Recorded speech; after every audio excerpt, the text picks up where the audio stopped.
ವಕ್ಫ್ ಬೋರ್ಡ್ನಿಂದ ಸಾಕಷ್ಟು ಜನರಿಗೆ ನೋಟಿಸ್ ಕೊಟ್ಟಂತ ವಿಚಾರಕ್ಕೆ ಸಂಬಂಧಿಸಿದಂತೆ ರಾಜ್ಯಾದ್ಯಂತ ಪ್ರವಾಸ ಮಾಡಲಿದೆ ಬಿಜೆಪಿ ಭಿನ್ನರ ತಂಡ ಎನ್ನುವುದು ಗೊತ್ತಾಗ್ತಾ ಇದೆ.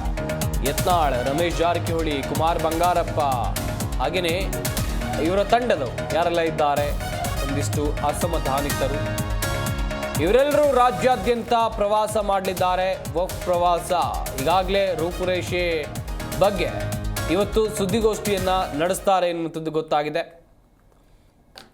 ಗಮನಿಸ್ತಾ ಹೋಗೋದಾದ್ರೆ ವಕ್ಫ್ ಬೋರ್ಡ್ನಿಂದ ಹಲವರಿಗೆ ನೋಟಿಸ್ ಕೊಟ್ಟಂತ ವಿಚಾರಕ್ಕೆ ಸಂಬಂಧಿಸಿದಂತೆ ರಾಜ್ಯಾದ್ಯಂತ ಪ್ರವಾಸವನ್ನ ಬಿಜೆಪಿ ಭಿನ್ನರ ತಂಡ ಮಾಡ್ತಾ ಇದೆ. ಹಾಗೆಯೇ ಈ ಭಿನ್ನರ ತಂಡದಲ್ಲಿ ಯಾರೆಲ್ಲ ಇದ್ದಾರೆ ಎನ್ನುವಂಥದ್ದು ನಿಮ್ಮೆಲ್ಲರಿಗೂ ಗೊತ್ತಿರುವಂಥ ವಿಚಾರ. ಈಗಾಗಲೇ ರಮೇಶ್ ಜಾರಕಿಹೊಳಿ, ಯತ್ನಾಳ್, ಹಾಗೆಯೇ ಸಂಸದರು ಕೂಡ ಇದ್ದಾರೆ, ಕೆಲವೊಂದಿಷ್ಟು ಸಂಸದರು ಕೂಡ ಇರುವಂಥದ್ದು. ಹಾಗೆಯೇ ಈ ತಂಡ ರಾಜ್ಯಾದ್ಯಂತ ಪ್ರವಾಸ ಮಾಡೋದಕ್ಕೂ ಕೂಡ ಒಂದು ಕಾರಣ ಇದೆ. ಯಾರಿಗೆಲ್ಲ ನೋಟಿಸ್ ಬಂದಿದೆ ಅವರಿಗೆ ನೋಟಿಸ್ ಬಂದಂಥ ವಿಚಾರ ಈಗಾಗಲೇ ಬಿಜೆಪಿ ನಿಯೋಗ ವಿಜಯಪುರಕ್ಕೆ ಭೇಟಿ ಕೊಟ್ಟಂಥ ಸಂದರ್ಭದಲ್ಲೂ ಕೂಡ ರೈತರಿಗೆ ಕೊಟ್ಟಂಥ ನೋಟಿಸ್ ವಿಚಾರವಾಗಿ ಮಾಹಿತಿಯನ್ನು ಪಡ್ಕೊಂಡಿದ್ರು. ಸಿಎಂ ಆರೋಪ ಮಾಡಿರೋದು ನಮ್ಮ ಶಾಸಕರಿಗೆ ಬಿಜೆಪಿಯವರು 50 ಕೋಟಿ ಆಫರ್ ಮಾಡಿದ್ದಾರೆ ಅಂತ ಹೇಳಿ. ಈ ವಿಚಾರವೂ ಕೂಡ ಇವತ್ತು ಪ್ರಸ್ತಾಪ ಆಗುವಂಥ ಸಾಧ್ಯತೆ ಇದೆ. ಬಿಜೆಪಿ ರಾಜ್ಯಾಧ್ಯಕ್ಷ ವಿಜೇಂದ್ರ ಬದಲಾವಣೆ ಆಗಬೇಕು ಅಂತೇಳಿ ಪಟ್ಟು ಹಿಡಿಯುವಂಥ ಸಾಧ್ಯತೆ ಕಂಡು ಬರ್ತಾ ಇದೆ. ಈ ಬಗ್ಗೆ ಇನ್ನಷ್ಟು ಮಾಹಿತಿಯನ್ನು ಕೊಡ್ತಾರೆ ನಮ್ಮ ಪ್ರತಿನಿಧಿ ಜನಾರ್ದನ್ ಹೆಬ್ಬಾರ್, ದೂರವಾಣಿ ಸಂಪರ್ಕದಲ್ಲಿ ಜಾಯ್ನ್ ಆಗ್ತಾ ಇದ್ದಾರೆ. ಜನಾರ್ದನ್, ಗಮನಿಸ್ತಾ ಇದ್ವಿ ಈಗಾಗಲೇ ಬಿಜೆಪಿಯ ಒಂದು ಸಮಿತಿಯೇ ವಕ್ಫ್ ಬೋರ್ಡ್ ಸಂಬಂಧ ರಚನೆ ಆಗಿತ್ತು, ನೋಟಿಸ್ ಸಂಬಂಧ ರಚನೆ ಆಗಿತ್ತು. ಈಗ ಬಿಜೆಪಿಯ ಭಿನ್ನರ ತಂಡ ರಾಜ್ಯಾದ್ಯಂತ ಪ್ರವಾಸ ಮಾಡಲಿದೆ ಎನ್ನುವಂಥದ್ದು ಗೊತ್ತಾಗ್ತಾ ಇದೆ. ಯಾವ್ಯಾವ ಕಡೆಗೆ ಹೋಗ್ತಾರೆ, ರೂಪುರೇಷೆ ಹೆಂಗಿದೆ? ಸಂಪತ್, ಇವತ್ತು ಈ ವಿಚಾರವಾಗಿ ಮಾತಾಡ್ಲಿಕ್ಕೆ ಅವರು ಸುದ್ದಿಗೋಷ್ಠಿಯನ್ನ ಕರೆದಿದ್ದಾರೆ.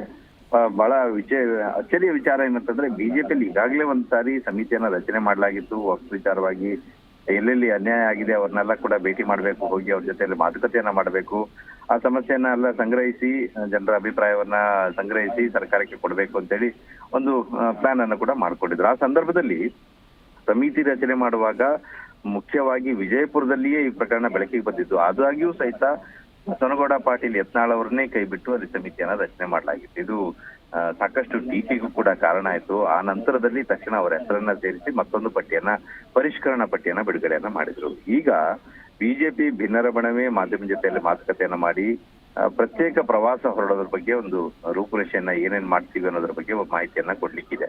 ರಾಜ್ಯಾದ್ಯಂತ ಎಲ್ಲೆಲ್ಲಿ ಈ ರೀತಿಯ ಘಟನೆಗಳು ಬೆಳಕಿಗೆ ಬಂದಿದ್ದಾವೋ ಅಲ್ಲೆಲ್ಲ ಹೋಗಿ ಮಾಹಿತಿಯನ್ನ ಸಂಗ್ರಹಿಸಿ ಒಟ್ಟಾರೆಯಾಗಿ ರಾಜ್ಯದಲ್ಲಿ ಎಷ್ಟು ಎಕರೆ, ಎಷ್ಟು ಸಾವಿರ ಎಕರೆ ಅಥವಾ ಎಷ್ಟು ಲಕ್ಷ ಎಕರೆ ಈ ರೀತಿ ಕಬಳಿಕೆ ಆಗಿದೆ ಎಲ್ಲವನ್ನು ಕೂಡ ಸಂಗ್ರಹಿಸಿ ಮಾಹಿತಿಯನ್ನ ಸಂಗ್ರಹಿಸಿ ಜನರ ಮುಂದೆ ಇಡುವಂಥದ್ದು ಮತ್ತೆ ಅದನ್ನ ಸರ್ಕಾರಕ್ಕೆ ಕೊಡುವಂತ ಒಂದು ಪ್ಲಾನ್ ಅನ್ನ ಮಾಡ್ಕೊಳ್ತಾ ಇದೆ. ಈ ಮೂಲಕವಾಗಿ ಇಬ್ಬರಿಗೆ ಟಕ್ಕರ್ ಕೊಡುವಂತ ಒಂದು ಪ್ರಯತ್ನ ಈ ಬಿಜೆಪಿ ಭಿನ್ನರಮಣ ಮಾಡ್ತಾ ಇದೆ. ಒಂದು ಕಡೆಯಲ್ಲಿ ಸರ್ಕಾರಕ್ಕೆ ತಿರುಗೇಟು ಕೊಡೋದು, ಅದನ್ನ ಎಚ್ಚರಿಸುವಂತ ಕೆಲಸ, ಜನಜಾಗೃತಿ ಮೂಡಿಸುವಂತ ಕೆಲಸ. ಇನ್ನೊಂದು ಕಡೆಯಲ್ಲಿ ಬಿಜೆಪಿಯ ವಿಜೇಂದ್ರ ಅವರ ಬಣ ಅಂತೇಳಿ ಇವ್ರೇನ್ ಕರಿತಾ ಇದ್ದಾರೆ, ಆ ಬಣಕ್ಕೂ ಕೂಡ ಟಕ್ಕರ್ ಕೊಡುವಂತ ದೃಷ್ಟಿಕೋನದಲ್ಲಿ ಈ ಒಂದು ಸುದ್ದಿಗೋಷ್ಠಿಯನ್ನು ಕರೀತಾ ಇದ್ದಾರೆ ಮತ್ತು ಈ ಕಾರ್ಯಕ್ರಮವನ್ನು ಕೂಡ ಅದೇ ರೀತಿಯಲ್ಲಿ ರೂಪಿಸ್ಕೊಳ್ತಾ ಇದ್ದಾರೆ.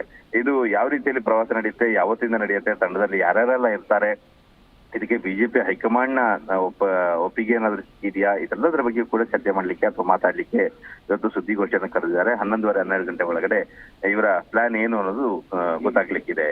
ಸಂಪತ್, ಥ್ಯಾಂಕ್ ಯು ಜನಾರ್ದನ್ ತಮ್ಮೆಲ್ಲ ಡೀಟೇಲ್ಸ್ಗಾಗಿ.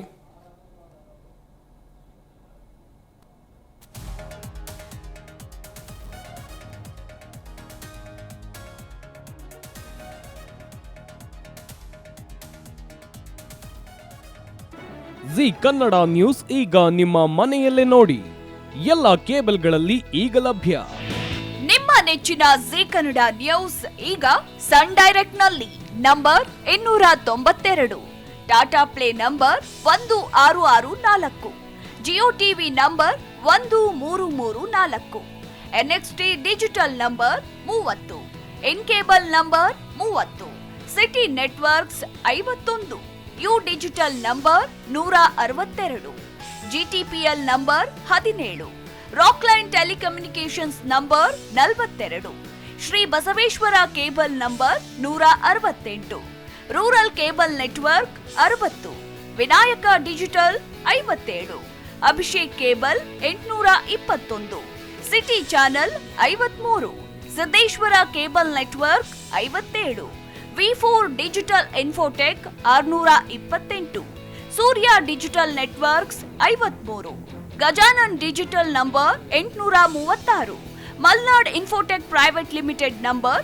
56, Metrocast number 830, victory digital number 167ರಲ್ಲಿ ನೋಡಿ ಆನಂದಿಸಿ.